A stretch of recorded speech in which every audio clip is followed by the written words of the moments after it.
বাবার লাশ ঘরে রেখে পালিয়ে, সন্তানের লাশ ঘরে রেখে পালিয়ে গেছো।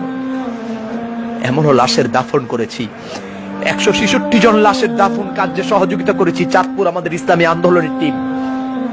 এমনও লাশের দাফন করছি যে লাশের মা বাবা সন্তান কেউ নাই,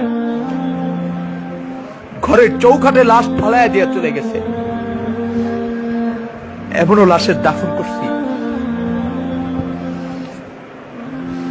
যে লাশের সন্তান ফোন করে বলছে বাবার লাশ অমুক ঘরে পড়ে আছে,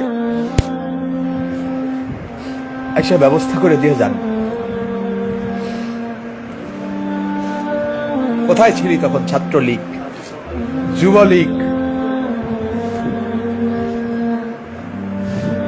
বাংলাদেশে আর একজন আছেন যারা যিনি এই কষ্টগুলা করছেন, বিবাড়িয়ার সন্তান, সম্ভবত এই যে কি ফাউন্ডেশন ওনার, তাকওয়া ফাউন্ডেশন, তাকওয়া ফাউন্ডেশনের কিছু পিকচার দেখেছি।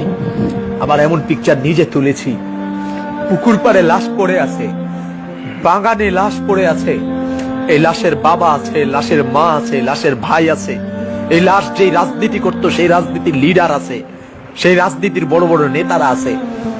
আজকে সেই লাশের পাশে কেউ নাই। কে দাফন করেছে? কে কবর দিয়েছে? কে গোসল দিয়েছে? এমনও লাশের গোসল এই 2 হাত দিয়ে দিয়েছি। গোসল দেওয়ার সময় তার গায়ে 108 ডিগ্রি জ্বর ছিল, 108 ডিগ্রি জ্বর ছিল গোসল দেওয়ার সময়।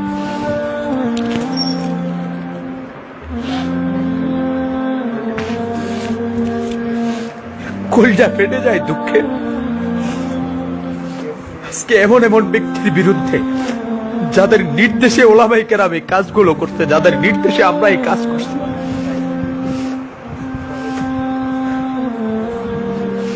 তোমাদের নেতারা আজকে যারা ভাস্কর্যের পক্ষে কথা বলতে গিয়া আল্লামা ফয়জুল করিম আর মামুনুল হক আর বাবুনগরীকে গালি দাও, গ্লাস করা চতুর্মুখী গ্লাস করা রুমের মধ্যে এসি রুমে বসে কোন কথা বলার প্রয়োজন হইলে কম্পিউটারের মাধ্যমে, মোবাইলের মাধ্যমে ভিডিওতে কথা বলছে, সামনে আসে নাই। কিন্তু প্রতিটা লাশকে কাঁধে করে গোসল দিয়ে আদর যত্ন করে কবরে রেখেছি। কোন সেবার কমতি ছিল না। আমাদের ঘরেও তো বিবি আছে, আমাদের ঘরেও তো আমাদের মা আছে, আমাদের ঘরে আমাদের বাবা আছে।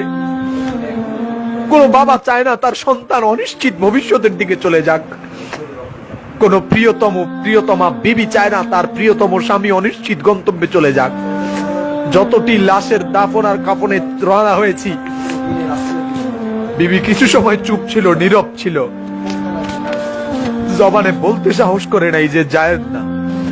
কারণ সে জানে সে এমন এক স্বামীর ঘরে এসেছে যে স্বামী ইসলাম মানবতার ব্যাপারে কোনো ছাড় দেয় না, মানবতার প্রয়োজনে এগিয়ে যায়, ইসলামের প্রয়োজনে এগিয়ে যায়, দেশের প্রয়োজনে এগিয়ে যায়।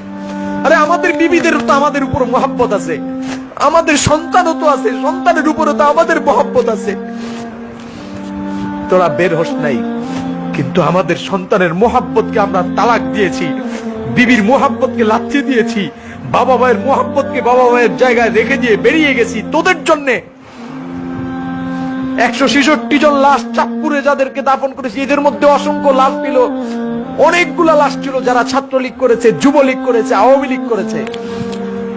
কই আওয়ামী লীগের কোন নেতাকে তো পাই নাই, যুবলীগের কোন নেতাকে পাই নাই, ছাত্রলীগের কোন নেতাকে পাই নাই। এতগুলো কষ্ট বুকে চাপা দিয়ে রেখেছি, নিজের জীবনকে বিপন্ন করে করোনার লাশ দাফনে এগিয়ে গিয়েছি, কাঁধে বহন করেছি, হাতে বহন করেছি, নিজ হাতে ডলে ডলে গোসল দিয়েছি। আজকে আমাকে জুতা মারো, আমাকে দেশ থেকে ভাগায়া দিচ্ছ, আজকে আমি মৌলবাদী, আমি রাজাকার, আমি পাকিস্তানি, তো তুমি ভারতকে সমর্থন করার জন্য তুমিও বাংলার অপরাধী, তুমিও যুদ্ধাপরাধী, তুমিও দেশদ্রোহী। একই অপরাধে যদি আমাকে দেশ ছাড়তে হয় তো এর আগে তোমাকে দেশ ছাড়তে হবে। আমি যে দেশপ্রেমিক এর কোনো সন্দেহ নাই, আমার অসংখ্য প্রমাণ আছে, এ দেশে আমার অবদান আছে, আমার বাবার অবদান আছে, কিন্তু তোমার কোনো অবদান নাই। তুমি শুধুমাত্র আওয়ামী লীগ এই নামটাকে পুঁজি করে তুমি তোমার পেট বাঁচাচ্ছ, তুমি তোমার সন্তানের আহাল পরিবারের পেট বাঁচাচ্ছ। এ দেশে তোমার কোনো অবদান নাই, বরং অবদান আছে লুটতরাজ দিক দিয়ে তুমি শ্রেষ্ঠ, ধর্ষণের দিক দিয়ে তুমি শ্রেষ্ঠ, খুন করার দিক দিয়ে তুমি শ্রেষ্ঠ, মানুষের হয়রানি করার দিক দিয়ে তুমি শ্রেষ্ঠ, মানুষের হক নষ্ট করার দিক দিয়ে তুমি শ্রেষ্ঠ।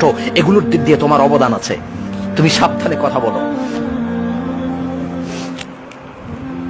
আজকে বাবুনগরীর বিরুদ্ধে যারা কথা বলে তাদের জন্ম বৈধ, এ কথা আমি বিশ্বাস করি না। মুফতি ফয়জুল করিমের বিরুদ্ধে যারা কথা বলে তাদের জন্ম ঠিক আছে, এটা আমি বিশ্বাস করি না। আল্লামা মামুনুল হকের ব্যাপারে যারা অসঙ্গতি কুরুচিপূর্ণ কথা বলে তাদের জন্ম ঠিক আছে, আমি বিশ্বাস করি না। কুল জাল হক ওয়া যাহাকাল বাতিল ইন্নাল বাতিলা কানা যাহুকা।